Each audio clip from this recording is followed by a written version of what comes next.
Você já percebeu como algumas pessoas têm poder sobre outras sem dizer uma única palavra? Elas não correm atrás, não explicam, simplesmente desaparecem. E de repente, todos correm para se aproximar de novo. Não é mágica, é o poder de se afastar. E a maioria das pessoas nunca aprende a usar isso a seu favor.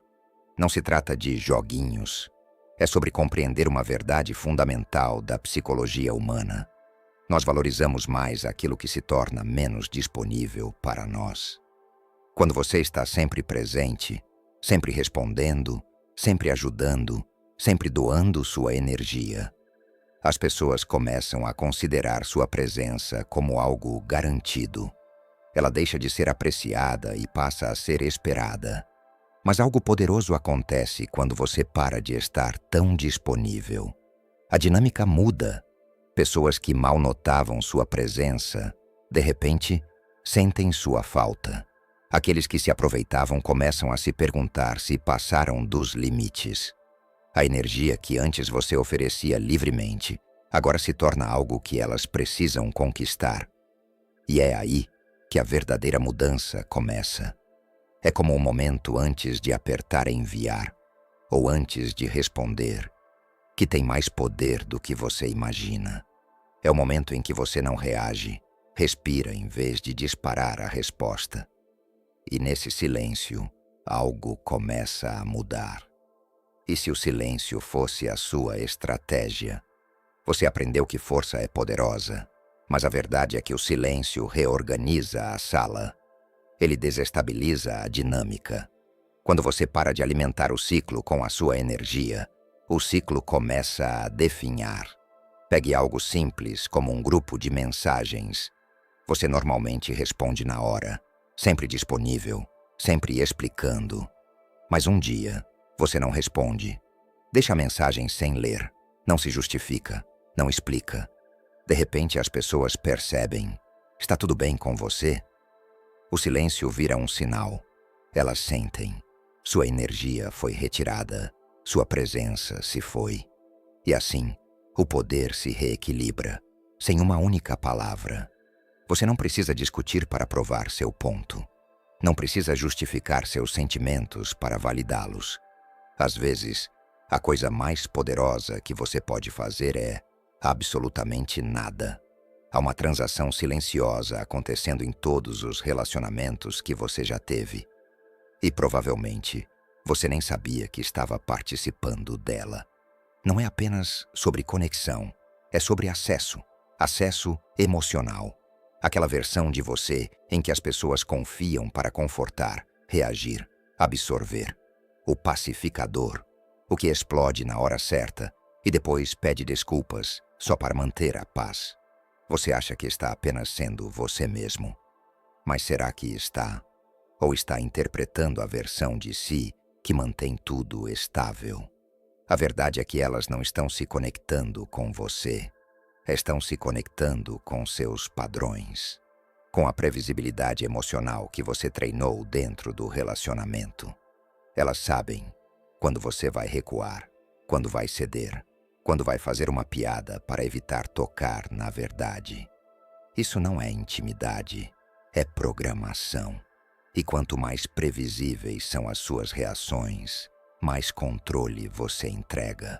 Porque disponibilidade emocional, quando não é administrada, vira vantagem para o outro. Nem sempre de forma intencional, mas sempre com efeito. O momento em que alguém sabe exatamente qual botão apertar para arrancar uma reação, isso não é conexão, é controle. Agora imagine, elas provocam você como sempre fazem. Mas desta vez, você não responde, sem defesa, sem frustração, apenas silêncio. Veja o que acontece. Elas se atrapalham, o roteiro desmorona, porque você quebrou o ciclo. E nessa pausa, você recupera seu poder. Perceba, o que elas realmente valorizavam não era o seu amor, era a sua reação.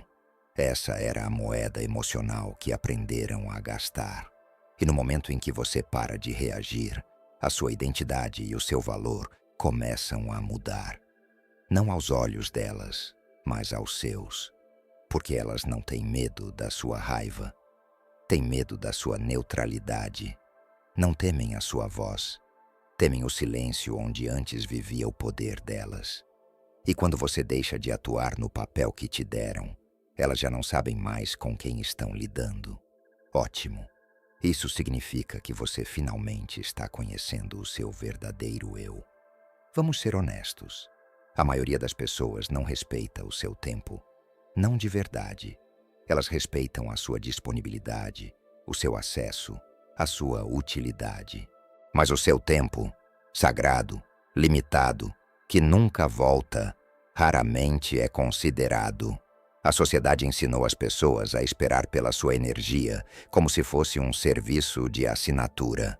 E você foi treinado para renovar automaticamente todos os dias, todas as horas, com cada sim, sem nunca verificar se ainda tinha algo para dar.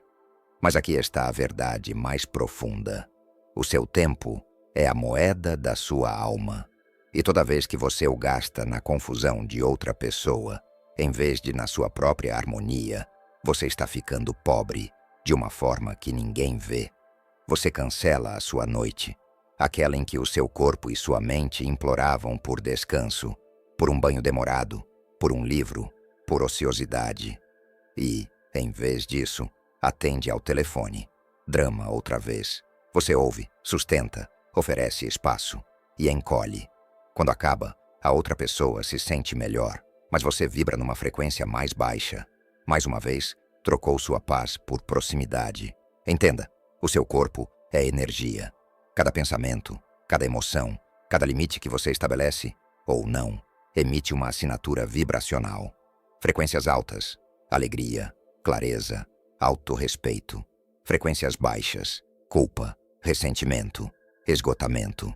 Cada sim forçado baixa a sua vibração, não de forma metafórica, mas literal. Você está sintonizando a sua energia ao padrão de caos de outra pessoa. E quanto mais você faz isso, mais o seu campo se adapta. Você começa a atrair pessoas que esperam por essa versão sua, sempre disponível, sem limites. E elas nem percebem que estão fazendo isso. Apenas se ajustam à frequência que você transmite. Aqui está a armadilha espiritual. Você começa a achar que se sentir drenado é amar, que se abandonar é ser gentil, que o martírio é algum tipo de nobreza moral. Não é. Cada vez que você diz sim para algo que sua alma não consentiu, você fratura o seu alinhamento. E alinhamento fraturado vira desequilíbrio crônico, emocional, mental e até físico. É aí que aparece o burnout, aquele vazio anestesiado de viver uma vida que nem parece sua. E ainda assim, a maioria das pessoas nunca vai perguntar qual foi o custo para você estar presente. Vão apenas supor que você tinha energia para dar. Por quê? Porque vivemos numa cultura que se sente no direito de exigir seu tempo, mas raramente o honra. Então, lembre-se, você não deve explicações a ninguém por proteger a sua energia. A sua paz não precisa de autorização. A sua frequência não precisa ser reduzida para que alguém se sinta confortável na própria disfunção. Você não nasceu para estar emocionalmente de plantão. Você nasceu para se sintonizar com a ressonância da sua alma. Eis a verdade mais dura de todas. O seu tempo aqui é limitado. Você não consegue prolongá-lo agradando pessoas.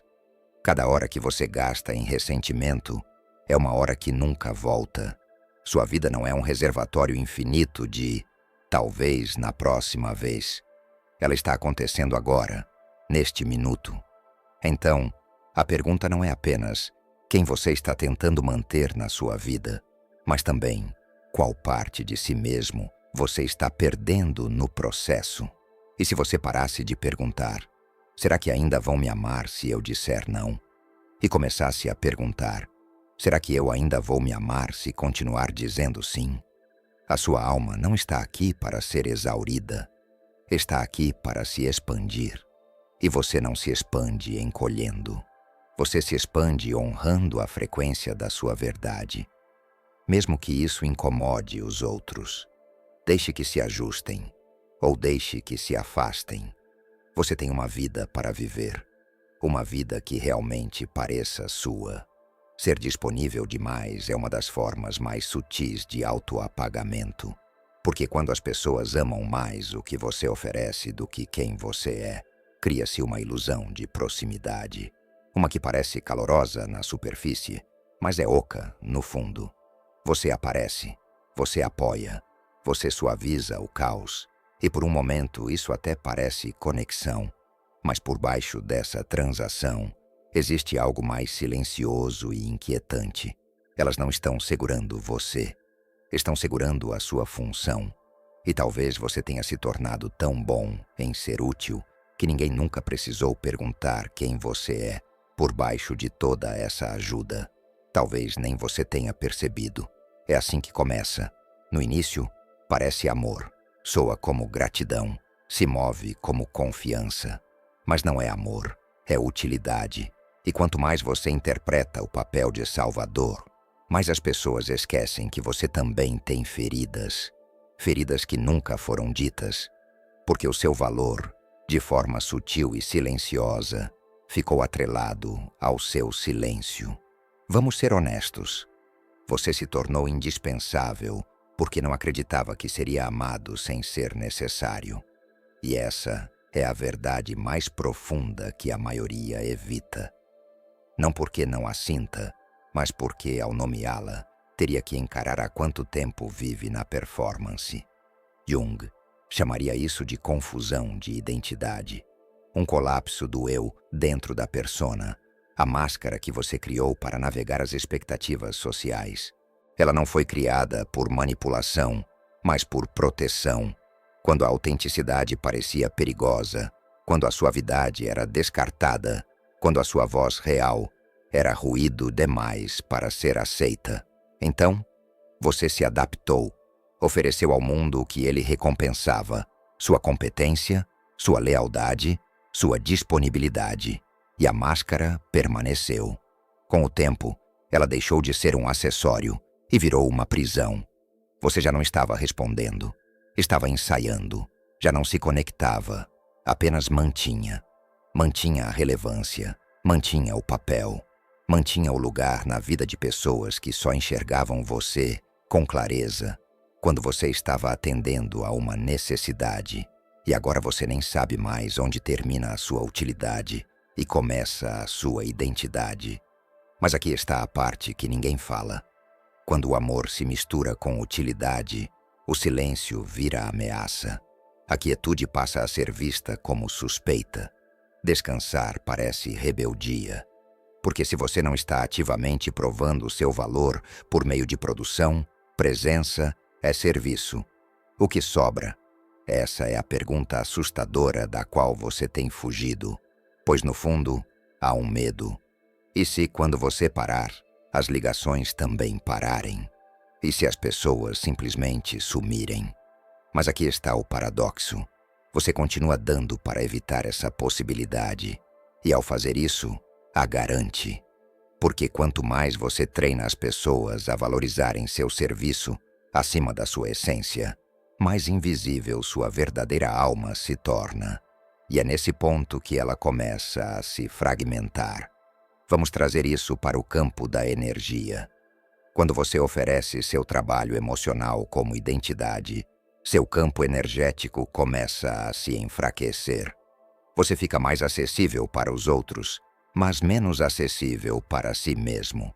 Vai entregando sua largura de banda em pedaços. Uma resposta aqui, uma solução ali, um ombro, uma ligação, um resgate.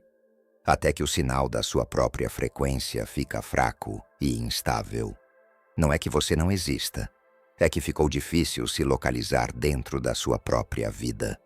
É isso que acontece quando a utilidade vira moeda.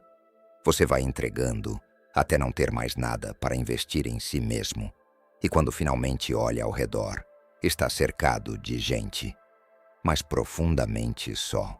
Não porque elas falharam com você, mas porque você as ensinou a amar a máscara. Você foi generoso, mas também teve medo. Medo de decepcionar, medo de ser comum, medo de que, se parasse de ser extraordinário no que oferece, se tornasse esquecível no que é. Mas utilidade não é amor, é apenas a forma socialmente aceitável de autoabandono. E aqui está o que Jung acrescentaria. Quanto mais você se identifica com a sua persona, mais alto grita a sua sombra. As partes de você que estão cansadas, irritadas, amargas, esgotadas, elas não desaparecem, elas se acumulam, esperam e, eventualmente, surgem, não para destruir, mas para perguntar com gentileza: o que sobraria se você parasse de atuar? Você não é inesgotável. Fingir que é um tipo lento de morte da alma. Você merece ser amado no seu descanso, no seu não, no seu silêncio, na sua ausência. As pessoas que só aparecem para a versão de você que resolve problemas não são suas pessoas. Aquelas que ficam quando você descansa, essas são as que realmente veem você. Essas são as que tornam o amor seguro novamente. Então, aqui vai o convite. Tire a máscara, interrompa a performance, veja quem fica. Não para punir, mas para proteger o que resta, para recuperar as partes suas que nunca precisaram ser conquistadas. Você não está aqui para ser uma ferramenta. Não está aqui para ser acessado sob demanda. Não está aqui para ficar provando que importa. Você está aqui para existir, por inteiro, imperfeito e sem desculpas. E quem pode segurar isso? Não se assusta quando você para de dar. Eles ficam gratos quando você começa a simplesmente ser. Porque é aí que a conexão real começa. Não no que você faz, mas em quem você é. Seu poder nem sempre vai embora em saídas dramáticas e barulhentas. Na maioria das vezes, ele escapa silenciosamente, através de reações não controladas, discussões pequenas, gatilhos banais e o vazamento lento da sobrecarga emocional. No começo você nem percebe, porque parece algo justificável, correto, até necessário. Você discute horas na internet para defender um ponto que já até esqueceu. Escreve 5 parágrafos para alguém que nunca esteve realmente ouvindo. Acorda ensaiando uma briga que ainda nem aconteceu. E ao meio-dia, seu peito está apertado e sua mente cheia de estática. E aí você se pergunta: por que estou me sentindo tão pesado? Por que estou tão drenado? A resposta é simples. Cada reação exagerada é um apagão no seu sistema interno. Jung sabia disso muito antes das redes sociais transformarem cada pensamento em performance. Ele via a psique não como um arquivo de ideias, mas como um sistema vivo de energia, constantemente gerenciando para onde a atenção vai, onde a emoção se fixa, onde o poder é perdido ou preservado. Quando você reage por impulso, sem pausa ou reflexão, está desviando essa energia do seu propósito mais elevado. Você alimenta o ruído em vez do sinal. Você dá força à sua sombra em vez de ao seu centro. Reagir pode parecer movimento, mas muitas vezes é apenas enjoo de movimento. E aqui está a verdade que poucos querem encarar. Você pode estar certo e ainda assim perder.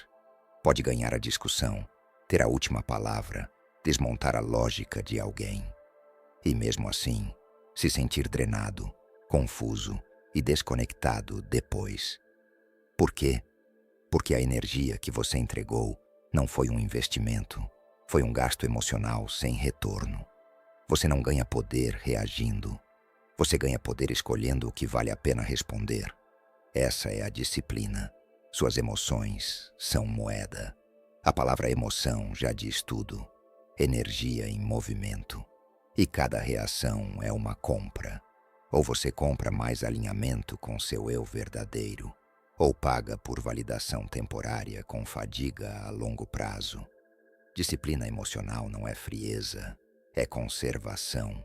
É recusar que o seu sistema nervoso seja sequestrado por quem não conquistou sua intimidade ou seu esforço. É se afastar de conversas criadas apenas para alimentar a necessidade de conflito de alguém. É permanecer em silêncio diante da provocação, não porque não tenha o que dizer, mas porque sabe que não será ouvido de qualquer forma. Reconheça, nem todo convite para a batalha merece presença. Alguns são armadilhas disfarçadas de diálogo. Alguns são buracos que engolem qualquer luz que você jogar dentro.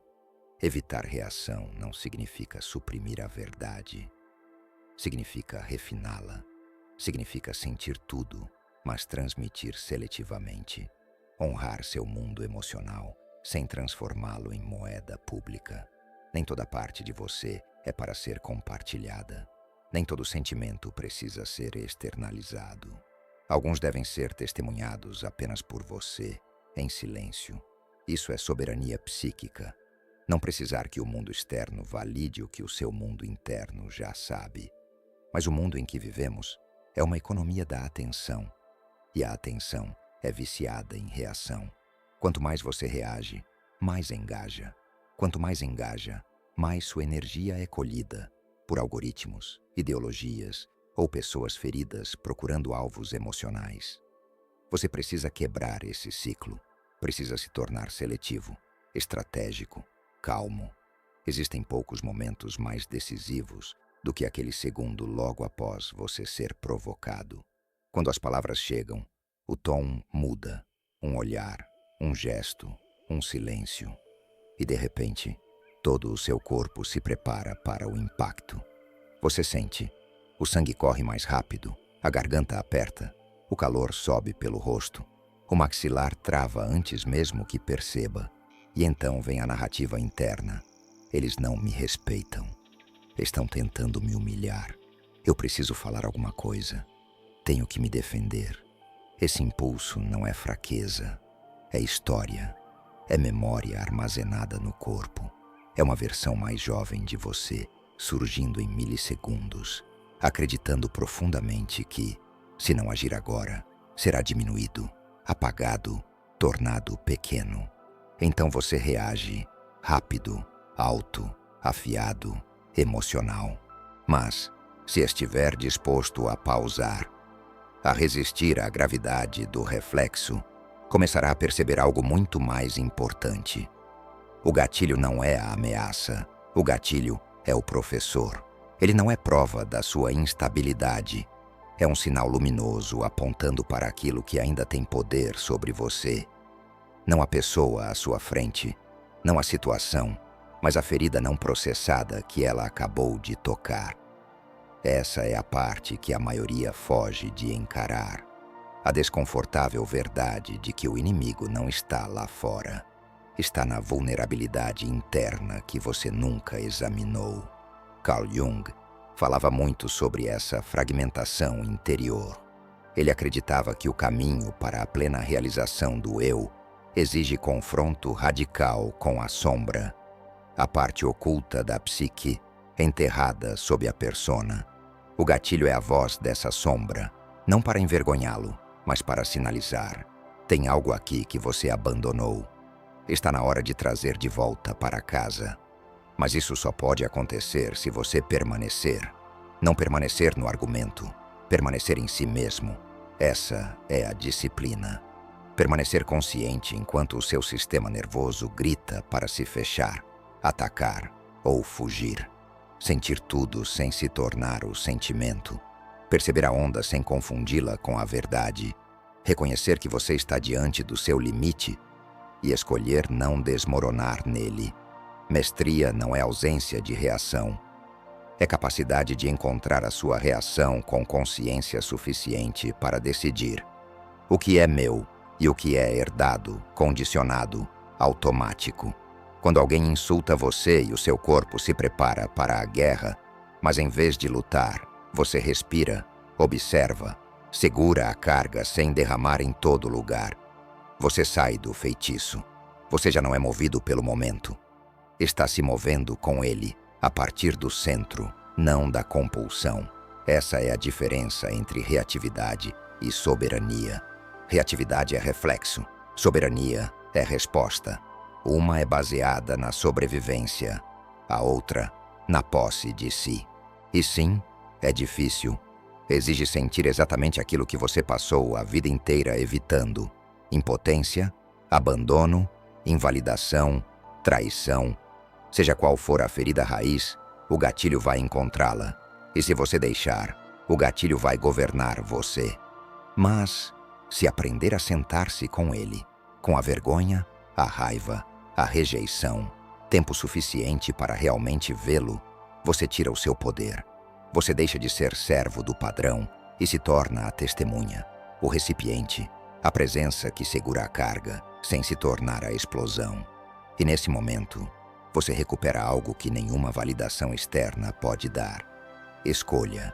A escolha de falar com intenção ou não dizer nada.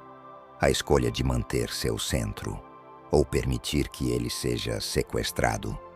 A escolha de agir em alinhamento e não por reação. Sentir-se provocado é inevitável, mas permitir que o gatilho defina sua realidade é opcional.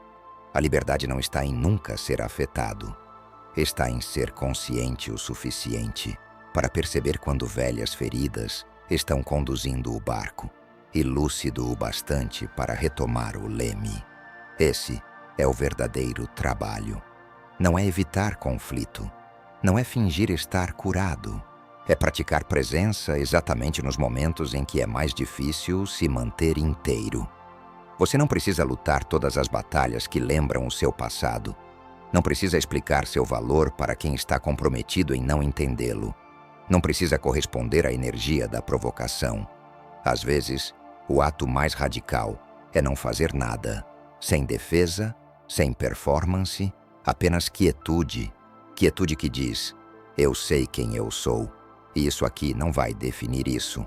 O verdadeiro poder não é barulhento, é firme, medido, imperturbável pelo ruído que antes o desestabilizava.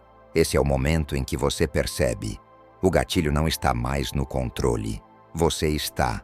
Isso não é evasão, é evolução. Talvez você já tenha percebido.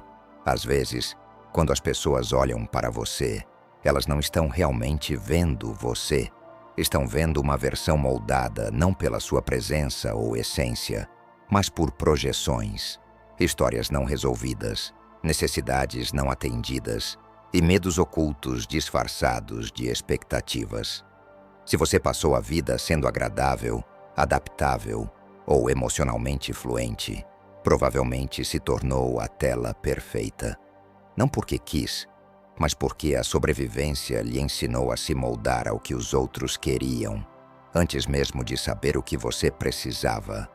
Aprendeu cedo a sentir o ambiente, a antecipar, absorver e ajustar, a ler nas entrelinhas para se manter à frente da decepção, a conquistar proximidade sendo aquilo que eles precisavam que você fosse. Mas isso não é amor, é uma performance de valor. Porque quando alguém interage com a projeção que faz de você, não está se conectando com o seu ser, e sim com a sua utilidade, com a imagem que confirma a visão de mundo dela, com a versão que não ameaça a fantasia, com o arquétipo que a conforta. Você vira o ajudante, o forte, o calmo, o confiável, o que não precisa de muito. E, enquanto interpreta esse papel, o relacionamento funciona. Mas no momento em que você muda, quando fica em silêncio em vez de confortar, quando diz não em vez de acomodar, a energia se transforma. Você deixa de ser fácil, deixa de ser conveniente. Você quebra a projeção. Em sistemas onde a sua obediência era confundida com caráter, a sua verdade vai parecer traição. Não porque esteja errada, mas porque ameaça o equilíbrio de controle, revelando que o vínculo não era realmente recíproco, era condicional, dependente da sua permanência dentro do papel. Jung nos ensinou que a projeção é um processo inconsciente. As pessoas lançam sobre os outros as partes de si mesmas que não conseguem sustentar. Feridas, idealizações, vergonhas. Elas fazem isso automaticamente. E se você não percebe, Pode confundir ser idealizado com ser amado, mas não é a mesma coisa. Amor se baseia em conhecer. Projeção se baseia em necessidade. Um liberta, o outro exige obediência. O perigo da projeção não é apenas a má interpretação, é a erosão psíquica de ter sua identidade reduzida a uma única dimensão. Você se torna um símbolo, um papel, uma função dentro da economia emocional de alguém. A manipulação começa aí. Você é elogiado quando permanece no papel, validado quando se sacrifica, recompensado pelo silêncio, admirado pela obediência. Mas no segundo em que recupera seu tempo, energia ou autonomia, aqueles que antes o adoravam ficam frios, passivo-agressivos, críticos ou até hostis. Retiram afeto para forçá-lo de volta à posição. Chamam você de egoísta, mudado ou ingrato. Não porque fez algo errado, mas porque perderam o controle sobre o personagem que escreveram para você. Muitos, sentindo essa mudança, cedem. Voltam para o script, porque a perda de pertencimento, mesmo falso, parece mais assustadora que a perda de si. Mas chega um momento, geralmente após repetidas exaustões emocionais, em que você percebe: manter a performance é mais caro do que sair do palco. Esse é o instante em que a máscara cai. Quando você se permite se tornar irreconhecível para quem só amava a sua ideia.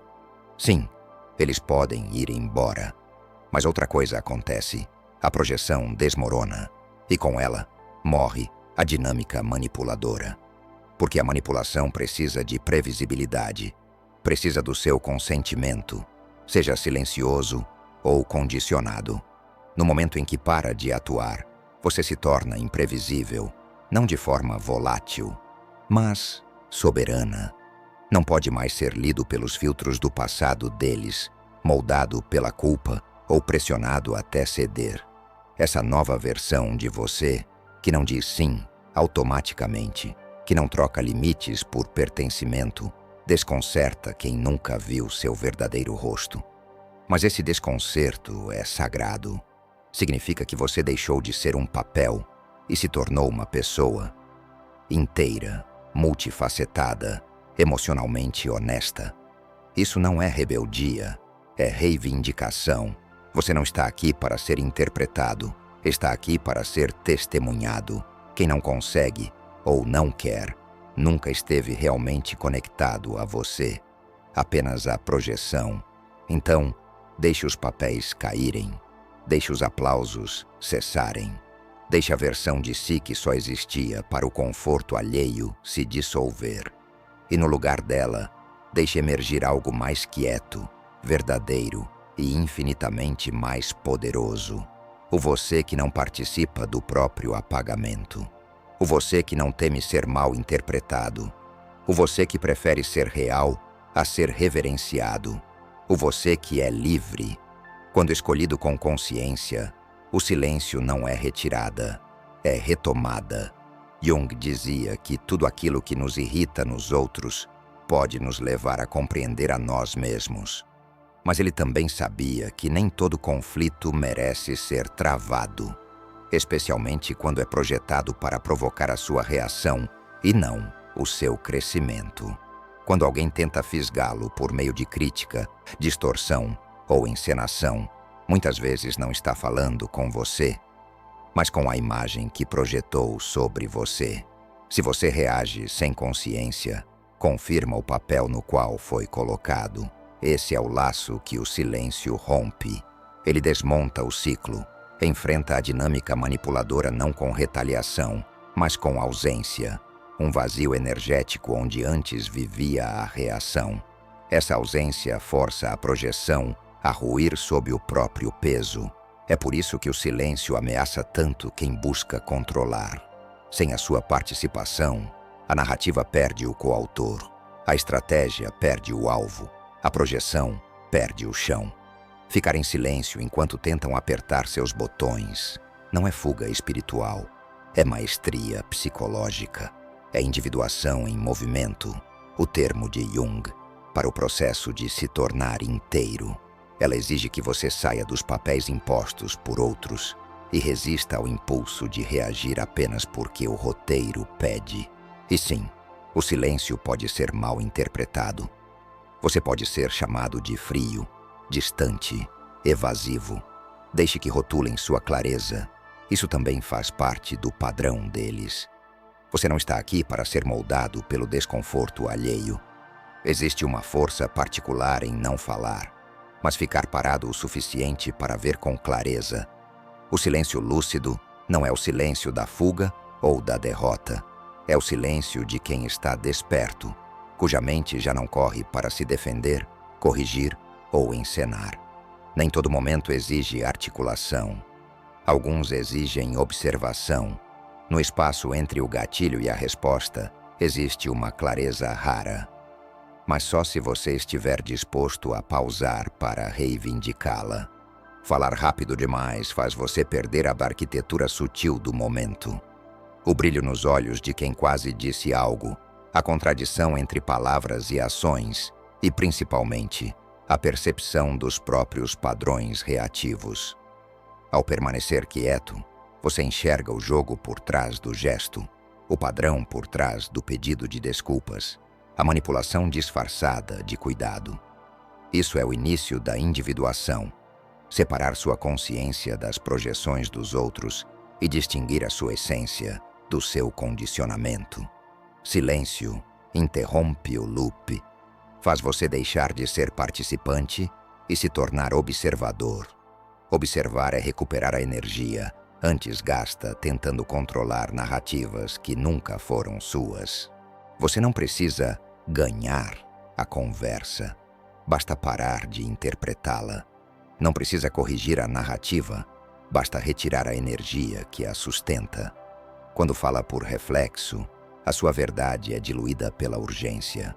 Quando vê antes de falar, suas palavras, ou sua escolha de guardá-las, ganham precisão, peso e direção. Isso é economia psíquica, disciplina emocional e poder sutil, porém irreversível. Não para controlar outros, mas para nunca mais ser arrancado de si mesmo por quem não merece sua atenção. Falar a sua verdade nem sempre é empoderador.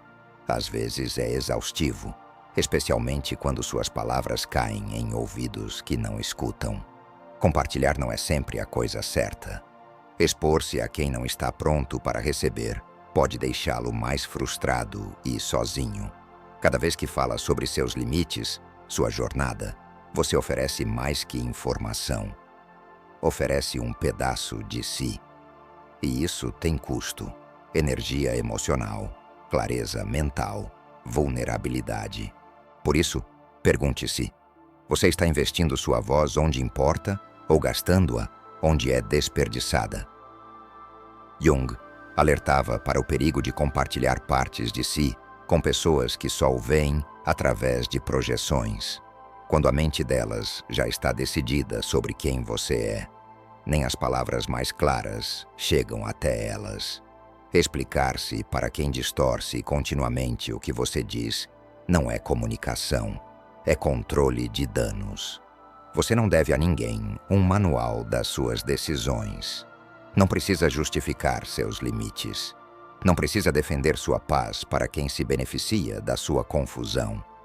Seja seletivo com a sua verdade. Proteja sua energia. Saiba quando falar e quando apenas guardar a clareza em silêncio. Falar menos onde não há respeito. Falar profundamente onde há. Deixar o silêncio ser filtro. Estar sozinho pode assustar, especialmente se você sempre mediu seu valor pelos relacionamentos, papéis ou pela presença na vida dos outros. Somos ensinados que solidão significa que algo está errado. Mas e se não for? E se a solitude for o início de algo importante? Chega um momento em que você se cansa da própria performance. Dizer sim quando quer dizer não. Aparecer onde não se alimenta. Sorrir e concordar, mesmo que custe sua paz. O isolamento sagrado não é cortar laços, é criar espaço intencional para voltar a se ouvir. No começo, o silêncio pode pesar, mas sob o desconforto está algo raro, o seu eu real. Quando para de atuar, começa a lembrar quem é, quando ninguém precisa de nada de você. Passa a gostar da própria companhia. Escolhe descanso em vez de obrigação. Diz não, sem culpa. Senta em silêncio e percebe que não é solidão, é paz. Dessa base, começa a reconstruir a vida em torno da sua verdade, não das expectativas alheias. Para de buscar validação constante. Para de perseguir proximidade que deixa vazio. Passa a escolher o que é honesto, mesmo que pequeno, mesmo que quieto. Às vezes afastar-se não é rejeição, é lembrança. Não é perda, é libertação. Distanciar-se de alguém costuma gerar culpa. Estou sendo frio, sensível demais. Mas olhe mais de perto. Você está sofrendo pela pessoa ou se desintoxicando do caos que ela trouxe? Nem toda conexão nutre. Algumas drenam, confundem, viciam. E confundir intensidade com profundidade é comum. Mas caos emocional não é intimidade. É instabilidade disfarçada. Quando você se afasta, pode sentir que perdeu algo, mas depois de um tempo, percebe. O que tem agora é paz. Não a paz dramática, a silenciosa. A que para a ruminação encerra ensaios mentais, devolve clareza. O que você temia perder era, na verdade, o que o impedia de avançar. Renascimento não é adicionar mais, é subtrair. Retirar energia de onde drena. Retirar atenção de papéis falsos. Deixar coisas mortas morrerem. Aos poucos, você para de aceitar menos do que merece. Nos relacionamentos, no trabalho, no modo como fala consigo mesmo. Para de alimentar o medo de ser demais ou não o suficiente. Deixa de correr atrás, de se explicar, de atuar. Esse é o processo de individuação de Jung. A revelação da sua forma mais verdadeira, não moldada pelo barulho do mundo, mas pelo que sobra quando ele cessa. Haverá luto, pelo que você teve que ser, pelos papéis que desempenhou, pelos anos que se encolheu para manter a paz. Mas depois da liberação, o que surge é sagrado. Um eu enraizado na inteireza, não na aprovação. Você começa a criar em vez de apenas lidar, a atrair em vez de implorar, a ser em vez de explicar. As pessoas que vibram nessa frequência vão encontrá-lo, porque você parou de esconder o sinal. Renascimento nem sempre parece um grande avanço. Às vezes, é só dizer, não quero mais isso. E confiar que algo melhor virá preencher o espaço. E virá. Porque quando para de dar energia para os lugares errados, não apenas recupera seu poder, redireciona-o para a cura, clareza e para uma vida que realmente lhe serve. Esse é o eu que você sempre esteve destinado a encontrar. Não uma versão melhor, mas a verdadeira. E agora que parou de se contentar com menos, está finalmente pronto para viver como ele.